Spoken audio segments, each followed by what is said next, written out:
leen ak jàmm mbokki internet yi safoo di seetaan Buzz SN TV ñu daal di àddu wax ci kaddu yi nga xamante ne ñi rek Dame Mbodj daal dina ko yëkki nekk ñu ràññeeloo ci Sénégal gannaaw ba nga xamante ne ñi sax mi ngi doon def ay révélation ci procès Mame Mbaye Niang ak Ousmane Sonko jàpp ni bile procès dañu ko daal di parax-paraxe teg ay daan leader Pastef bile waaye moom mi la di Dame Mbodj tax mu ni kële di ministre de l'éducation nationale daf ko duural ndaxte rek dafa taxaw ci télé bi ñu naan Sen TV gannaaw ba ñu ko invité barkaati dem ci weeru koor gi mu ni Dame Mbodj moo ne nañu taal école yi loolee nga xamante ne ñi rek ministre de l'éducation nationale da ko wax Dame Mbodj jàpp ni loolee du dëgg tax mu ni ministre de l'éducation nationale dina indi ay preuve na indi ay preuve waxee ni man mi fan laa waxee ni nañu taal école yi tax mu ni dina dugal ab plainte xool bëgg na dugal ab plainte ndax li nga xamante ne ñi rek procès Mame Mbaye Niang ak Ousmane Sonko def nañ ko daal di koy parax-paraxee mu ni procès moom ak ministre de l'éducation nationale boobee ndax dinañ ko parax-paraxee am de ndaxte ministre de l'éducation nationale daf ko duura ndaxte rek dafa taxaw ni Dame Mbodj moo ne nañu taal école yi loolee nag Dame Mbodj nga xamante ne ñii rek ministre de l'éducation nationale wax na ko Dame Mbodj nee na indi ay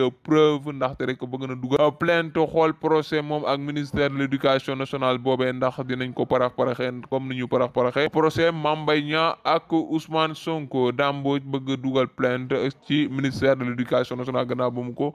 duuralee gannaaw ba mu ne rek Dame Mbodj moo ne nañu taal école yi